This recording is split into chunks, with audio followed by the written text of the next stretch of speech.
মায়ের কোলে যেমন বাচ্চারা সেফ ফিল করে, স্কুল কিন্তু এরকম। আমি নিজেও দুটো সন্তানের মা।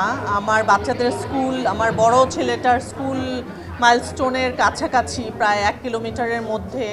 সো এটা যে কোনো ভাবে এটা আমার বাচ্চার স্কুলেও হতে পারতো, এটা আজকে আমার বাচ্চার সাথেও হতে পারতো। সো এটা কোনোভাবেই গ্রহণযোগ্য না যে ঘটনাটা ঘটেছে, এটা কোনোভাবেই গ্রহণযোগ্য না। আমি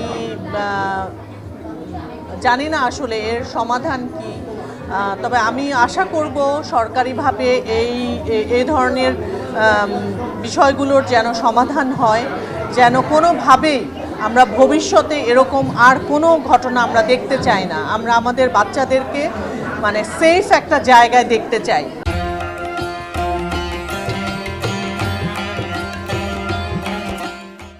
আমরা চাই আমাদের বাচ্চারা সানন্দে তাদের স্কুল প্রিমিসেন্সে ঘুরবে, তারা ক্লাস করবে, তারা বাইরে যাবে, তারা মাঠে খেলবে, তারা যেন তাদের মানে মৃত্যুপুরীতে আমরা আমাদের বাচ্চাদেরকে আসলে রাখতে চাই না। আমরা চাই তারা সেফ ফিল করুক যে কোনো জায়গায়। মায়ের কোলে যেমন বাচ্চারা সেফ ফিল করে, স্কুল কিন্তু এরকম।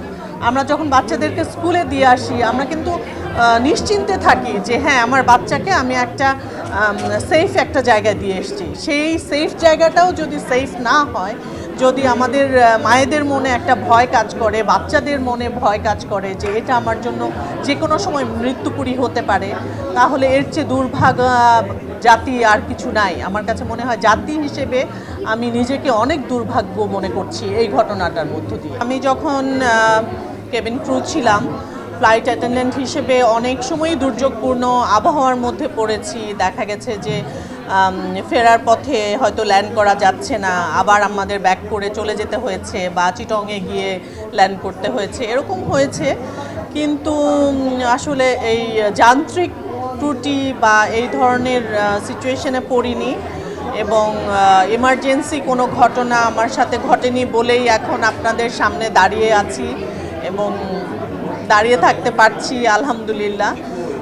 দোয়া করবেন যেন আমাদের বাচ্চারা সেফ থাকে, আমরা সেফ থাকি, আমরা যেন ভালো থাকি। আমিও দোয়া করব যেন আপনারা সবাই ভালো থাকেন।